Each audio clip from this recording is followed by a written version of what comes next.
2019 में आई joker film का यह सीन क्या आपको याद है, जहां आर्थर अपनी मां को मारकर अपने घर पर चेहरे पर मेकअप लगाकर सेलिब्रेट कर रहा होता है। तब आर्थर के जॉब के एक्स कलीग्स रैंडल और गैरी उसका हाल जानने के लिए आते हैं।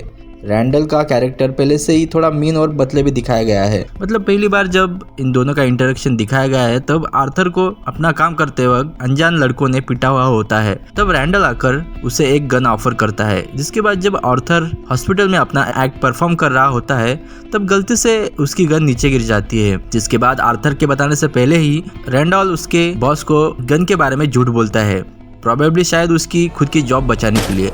खैर, लेकिन आज हम इस वीडियो में एक्सप्लेन करेंगे कि आखिर क्यों आर्थर ने रैंडल को मारा। क्या वो ऐसा डिजर्व करता था? आर्थर ने क्यों गैरी को जिंदा छोड़ा जबकि वो जानता था कि वो रैंडल के खून का प्राइमरी गवाह हो सकता है? तो चलिए जानते हैं। जैसा कि मूवी की शुरुआत में ही दिखाया गया है कि रैंडल हमेशा ही गैरी को उसकी हाइट को लेकर जोक करता है, जिस पर आर्थर सिर्फ हंसने का नाटक करता है।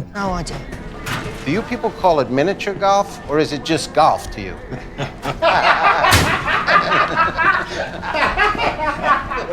Punch him in the dick, Gary. क्योंकि गैरी उसका अकेला ही एक ऐसा दोस्त था जो उसे अच्छे से ट्रीट करता था, लेकिन जब भी रैंडल उस पर जोक करता था उसे वो चीज़ पसंद नहीं आती थी। लेकिन आर्थर रैंडल से या उसके बाकी कलीग्स से अलग नहीं दिखना चाहता था, इसलिए वो बाकियों के साथ उस पर हंसता था। लेकिन जैसे ही वो उस रूम के बाहर आता है तो वो झट से अपनी फेक हंसी बंद कर देता है।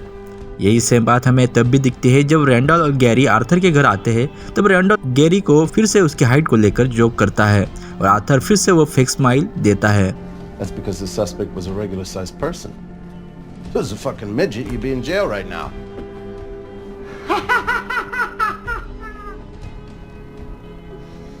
दूसरी बात ये भी समझ आती है कि जॉब पर भी आर्थर को बाकी कलीग्स एक फिक्स समझते थे।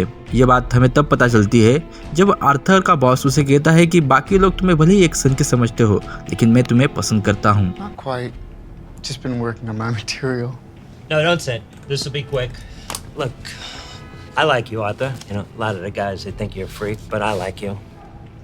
रैंडल के आखिरी सीन में भी वो आर्थर से वो सबवे पर हुए 3 मर्डर के बारे में जानने आया था। रैंडल नहीं चाहता था कि पुलिस अगर उससे पूछताछ करे तो आर्थर उसका नाम ले कि उसी ने उसको गन दी थी।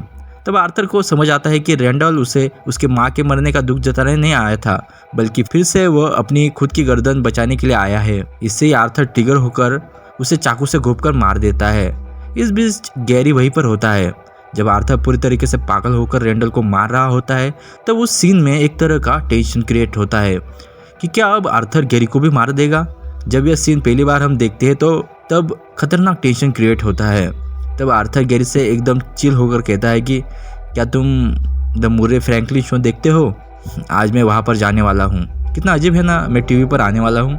लेकिन गैरी अभी भी उस सदमे में होता है, और हो भी क्यों ना, किसी भी नॉर्मल इंसान के सामने इतने ब्रूटली मर्डर हो जाए, वो भी अपने ही कलीग का, ऐसे में सदमे में जाना तो लाजमी है।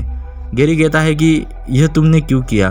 तब आर्थर कहता है कि कोई नहीं, सब ठीक है, तुम जा सकते हो, मैं तुम्हें चोट नहीं पहुंचाऊंगा। जब गैरी रैंडल की लाश को लेकर डर रहा होता है तब आर्थर कहता है कि देखो मत, बस चलते रहो। इस बीच वो गैरी से मजाक भी करता है।